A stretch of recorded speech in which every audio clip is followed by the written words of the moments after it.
mention Donna when I'm around. When I hear her name, my world just turns upside down. To others, Donna means beauty, Donna means heaven, Donna means ecstasy. But Donna means heartbreak to me. I still remember her soft caress, the touch of her lips and the warmth of her tenderness.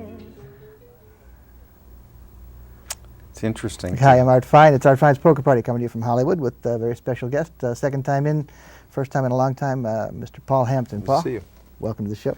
Thanks. Paul's known mostly as an actor. You'll see him around in a lot of TV shows and a lot of movies. But he's got a dual career, and yet, as you know, I don't have actors on this show. I've only had one in the whole course of the show, which was Timothy Carey, because they got enough shows for actors. I'm into music. So Paul is on as a musician primarily, though we're going to both talk about both aspects of his career.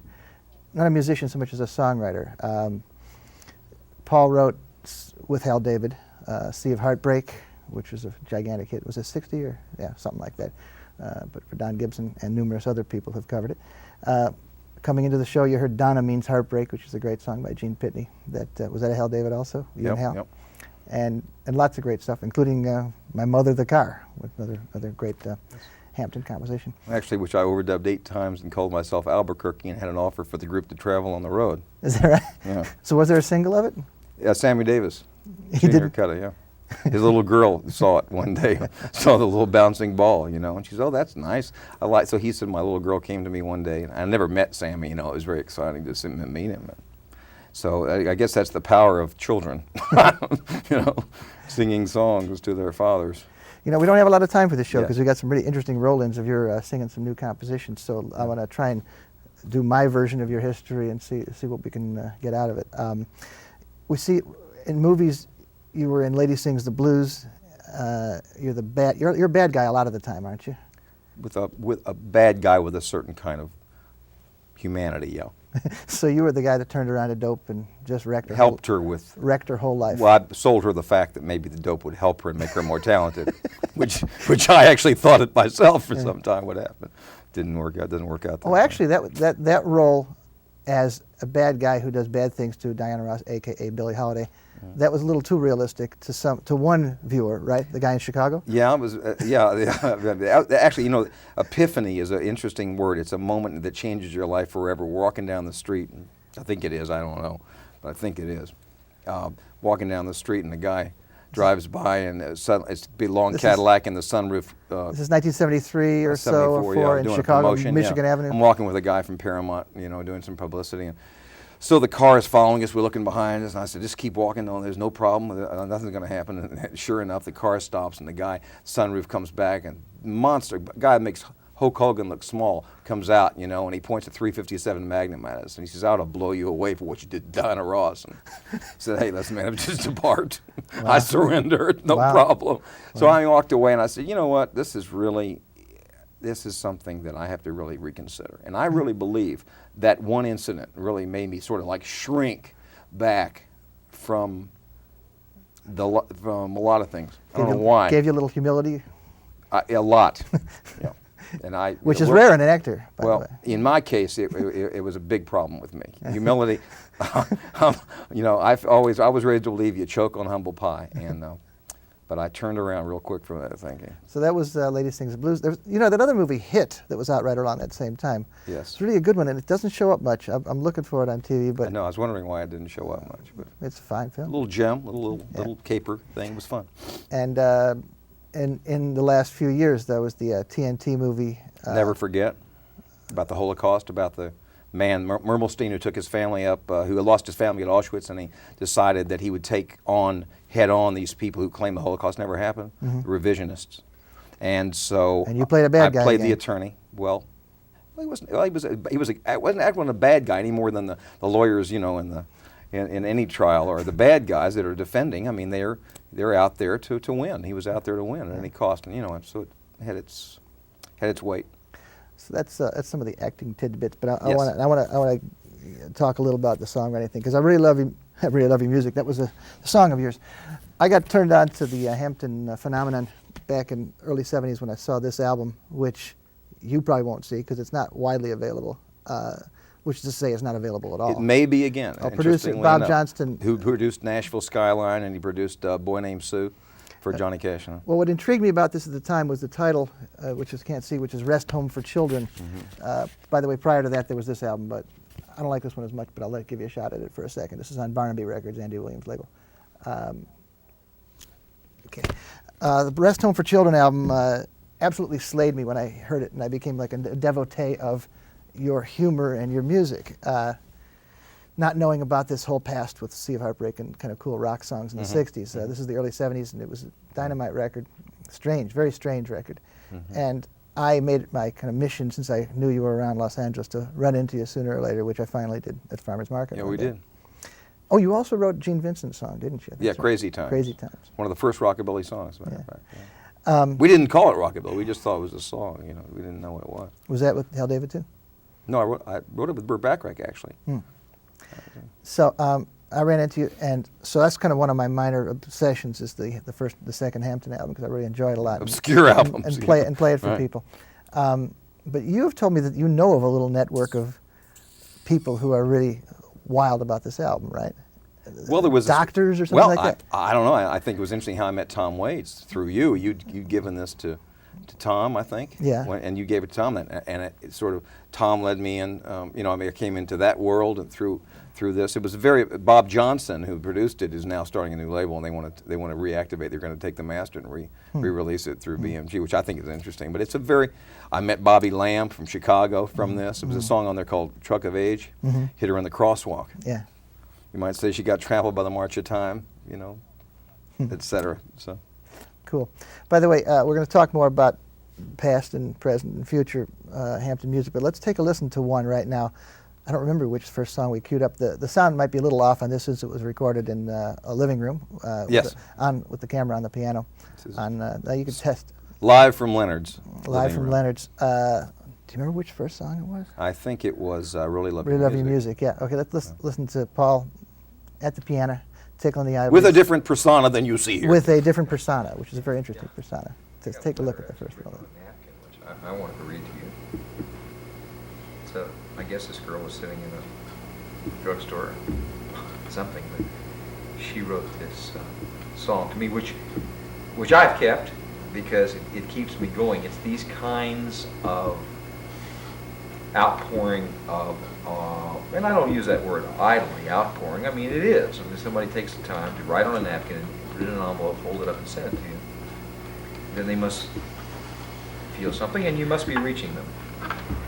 I must have reached someplace in this young girl's heart, and so I'd like to just do this song for you. Because honestly, it's these kinds of letters that keep me going when, quite honestly, it's not so easy. If you'll see that I'm scratching a little bit tonight, by the way, it's some ticks and fleas. I've been sleeping with the dogs. I've been sleeping on my friend's porch out in Glendale, in the porch. It gets cold there at night, but I get my ski jacket and we bundle up with the dog. We all sleep together. And I'm not saying that he gets to me. I will say this, that these the ticks and fleas, they itch like motherfuckers. I want to tell you, I'm not going to bullshit you. But that's why dogs wear collars. I mean, come on. But hey, let's get back to this. This is a very important song I like to do. I think that this is a good way of meeting me too, because if you don't know who I am, you'll know who I am now, because this is, and I think this song, and of course, what do I know? But I would say calls it exactly as it is. I'm not sure that's the key, but we'll try another key. Maybe that's not the key either, but we'll find one. Stick with me. I know.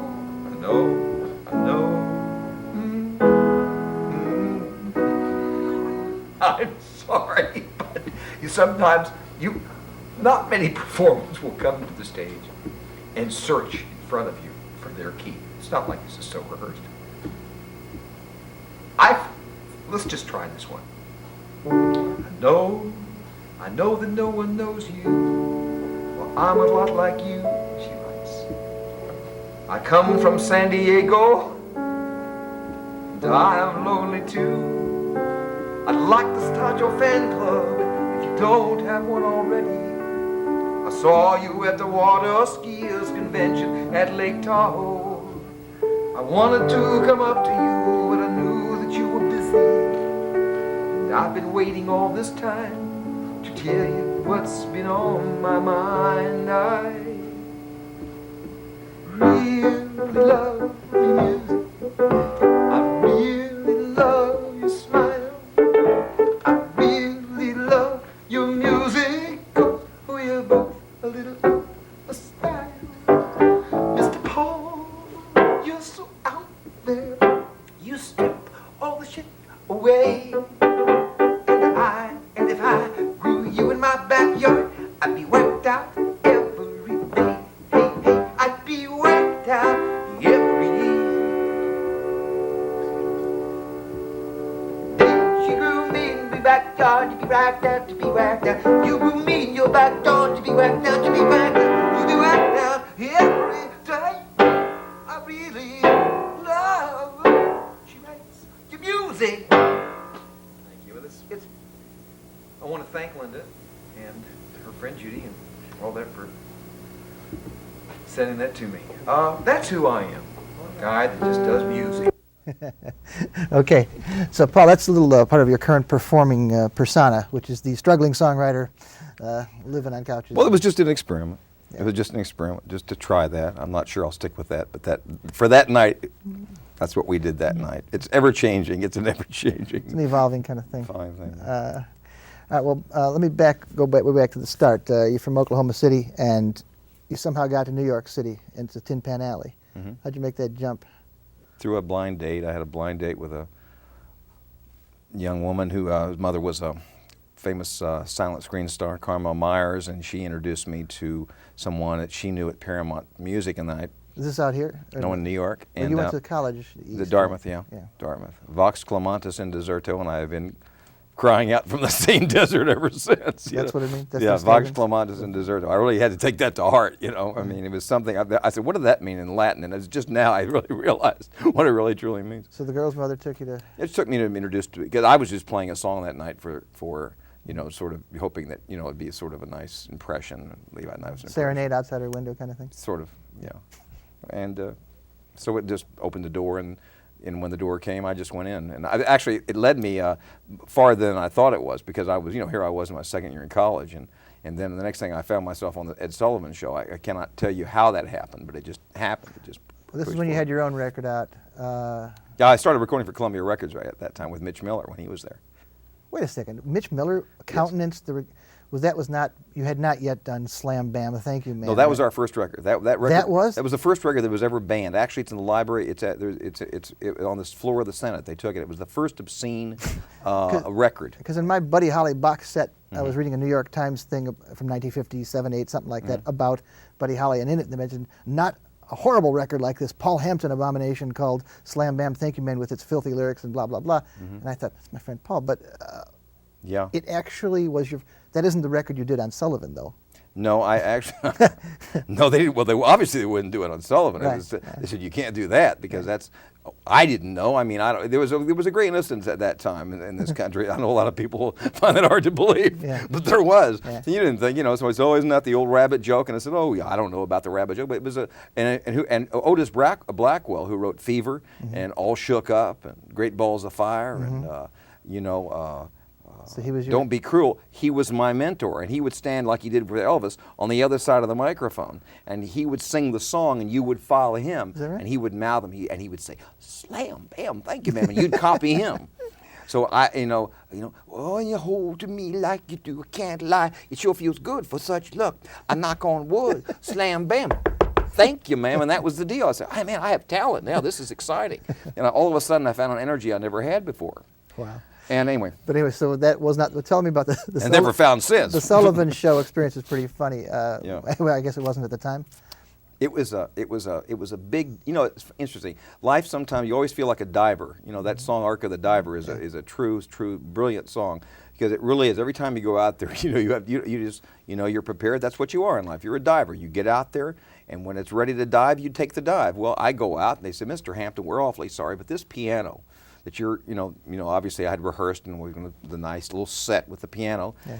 The Bears, who were just on before you know, doing the trapeze and roller skating, one that had a little pink dress on, and she skated with the bear on little, you know, nice little brown overalls, and she had a nice little red bow in her hair, and they're skating around. She happened to take a big poop right where your piano is, and would you mind standing and singing? Yeah. Standing in front of the curtain. Well, I never had stood in my life, sung. I'd always sat at the piano. I knew what to do with my hands, you know. I put them, all of a sudden it hit me. What do I do with my hands? Yeah. Well, I stand out in front of the camera. I think the first thing is I'm walking out and they're calling my name. I'm thinking to myself, well, I always saw Bobby Darin. Every time I'd seen him on Ed Sullivan, he'd come and he'd be hip and he'd be snapping his finger. I said, that's no problem. I go, I'll snap. Mm-hmm. So, unfortunately, one of my pockets, I had a new coat on, and one of the pockets was sewn. So I thought, well, I'll put one hand in the pocket, and I go down, of course, and I can't get my hand in the pocket. So I said, I'll just hold that by my side. Now already I'm half stiff, yeah. But that's not a problem because I got the other hand, and I can snap with that. When I see the audience, I break into this sweat that makes flop sweat look dry. Yeah. I suddenly looked in front. I'd never seen an audience, because usually we're at the piano, you're in the instrument, you're in the song, and you're concentrated. And I'm looking at these people, looking about like, who is this guy? Yeah. And I said, hey, listen, don't worry. You've seen Bobby Darin. Well, I'm here now, and I'm going to show you how cool I am. Yeah. I'm singing "Let's Fall in Love" to mambo tempo. Yeah. Boom, boom, dum, dum, dum, dum, and I'm going, let's fall in love, and I start going like that, you know. And my fingers were so wet that no sound came out. Uh-huh. And of course later, because I was a tremendous flop, and they later I had the president of 20th Century Fox was on there and were looking at me, scouting me, and afterwards the word was, I don't think he's ready. So that was a standing non-ovation or something like that. It was no response. Yes, actually. Well, speaking of you at the piano, let's take a look at another song. Back up at Leonard's house. We got Paul Hampton. Please put a lower third under him. Maybe you have. On what would this song be? We don't know, but it's this good. This is song number 2. It's a song that I wrote for my my mother, actually. Yeah. Lucille. What's it called? She's probably thinking of us now. She's probably here in the studio. What's the name of this one? Gray is Gold in the Moonlight. Let's take a listen to Paul Hampton at the keyboards. Send this out to all the people out there, all the guys that lost their fastballs in high school, still in there pitching, all the gals danced with a mop when their love life was a drag. You know, all the people out there who gave up their music because, listen, it didn't pay the bills. Everybody who's got it but doesn't get it.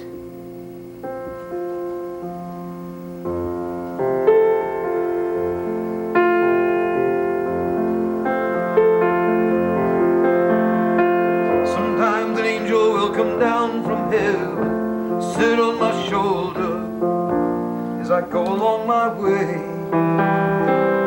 Give me little bits of extra courage when I need it to make it through the day. The future's not to be afraid of. I'll be right there by your side.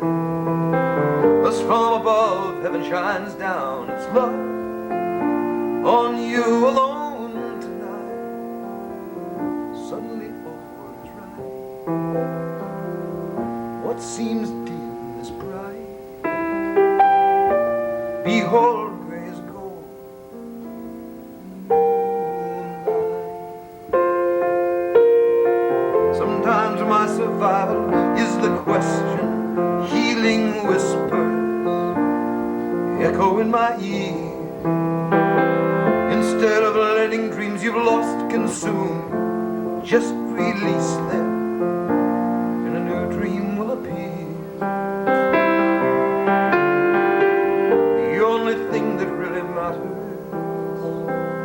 Looking in the caring eye, as from above heaven shines down its love on both of you tonight.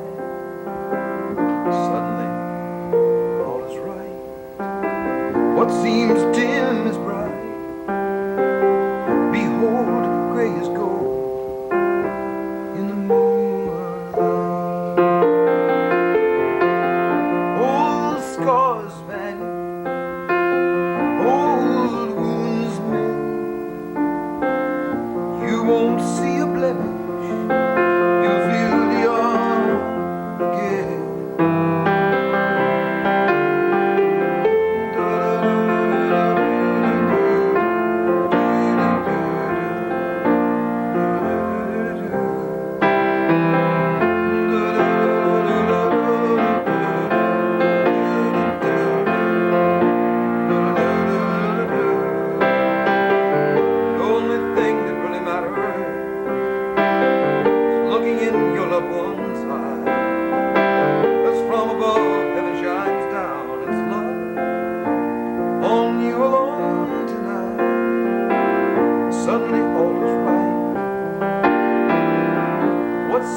honest with you, I actually missed the lyric right in the middle of that song, but I could have stopped it and done perfection.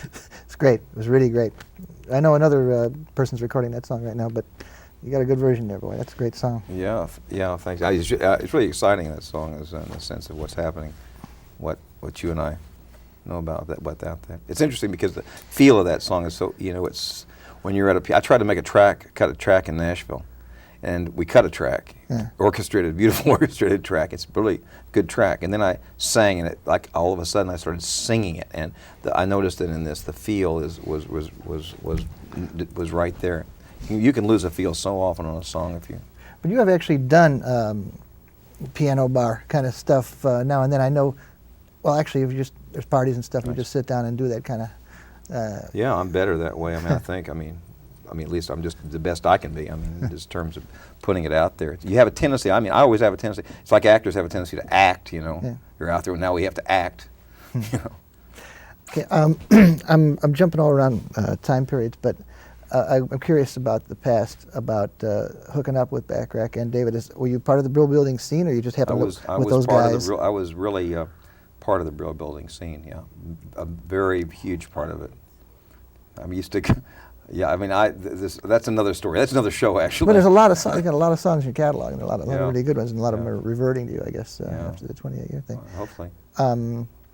But then so were you paired with those guys? Because you seem to be around with them a lot. I noticed there are credits with you on a lot of songs. Yeah, we just were there, and I'd write something, and everybody's writing. It was a very positive atmosphere, and it was the beginning of rock and roll and pop music and rockabilly and country, and nobody had any distinction between one or the other. It was just songs.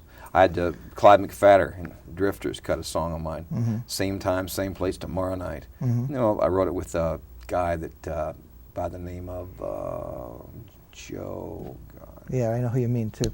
And what was the song that Bette Midler was doing but you never recorded? Joe's going to call me what? What's the Seneca? Yes, thanks. Joe, I'm sorry. Joe will see this in New York too. What was the song Bette Midler was performing but never recorded? Oh, Long Drive Home, after the Long Drive Home. And one wonders where she could have heard that, because you had it out but nobody heard that. I think it was probably on some tape, like probably on a publisher's demo floating around? No, probably. No, I'd cut it on. Jimmy Webb and I did a song called You May Be Too Much for Memphis, Baby, and You're Not Enough for L.A. that Jimmy Webb had produced. And we had that record out, and it was released in Memphis. It was #1 the first week in Memphis. And we sold 25,000 records. My first single that actually sold, people went out and bought. And Jimmy did a great production. Martin Luther King is shot on the second week that record was out. Of course, they pulled the record. Because the Memphis was bad. Memphis was the darkest name. Yeah. Interesting. All right. Well, there's a lot of history and a lot of interesting old stuff that we do talk about a lot. But right now, you're a songwriter. You're in movies. You're doing great, and I'm just glad to have you here. I got a 3-minute signal. I don't know if it's 3 minutes for the show or 3 minutes for the video, but I want to play that last song too, and that's the Solid Gold Rock and Roll. So let's take a listen to Paul Hampton if it's ready. And I want to thank you for coming by. We'll be looking for you on TV and all these movies and TV shows you're on, and be listening for music. Thanks, Art. All right, are we ready with Solid Gold Rock and Roll? Solid Gold Leaf Rock and Roll. Well, I'm actually with Solid Gold Rock and Roll. Yeah. We'll keep talking, and if it's not ready, just roll it in whenever you are ready. This is like a compendium of your life story, so to speak. It summed it up. It's life set against the song, life measured by You want nothing else, Will?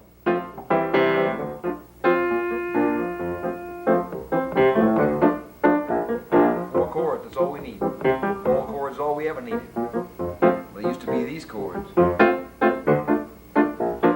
Now they're these chords.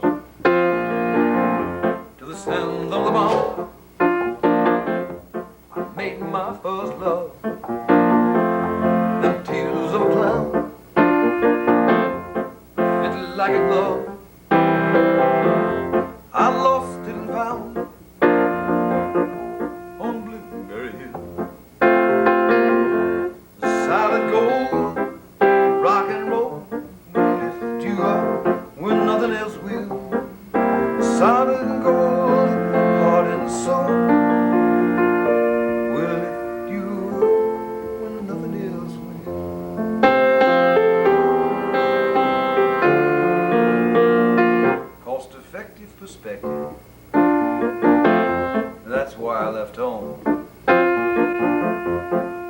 up on Broadway to melt hearts of stone. Seduced by the challenge, let down by the thrill. Solid gold, rock and roll will lift you up when nothing else will. Solid gold, heart and soul will lift you when nothing else will. Are you sure you lost your innocence? Did your innocence lose you? The back row of a drive-in 1952, passed by there today. I still smell the Princess Machiavelli. You may smell a Pizza Hut, but I still smell the Princess. There I was in my father's Starfire 88 Oldsmobile.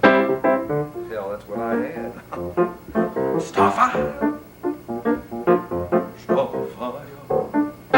Had a little song. My mom actually had a little song used to sing to the girls. And arm around this girl. I remember she had hold of my middle finger. She was rubbing it, pulling it down. Little song. I whispered in her ear. They're not too big and they're not too small. They don't rise, they don't fall. They sort of nest between east and west. Midwest breast. That's all I thought about. That's all I think about today. By the way, my voice sounds particularly malevolent. Is because I have gained a lot of wisdom. Lots and lots and lots and lots. Lost a little hair, but that was the problem with our generation. We had too much hair, stuff couldn't get through. Now it's like God pulled back the curtains just a little bit. And maybe our innocence never was really lost. Maybe it just stepped outside for a smoke to the trumpets of rock. Still in the rain. I have nothing, yes, but a dream. So whenever the spirit stops putting the bill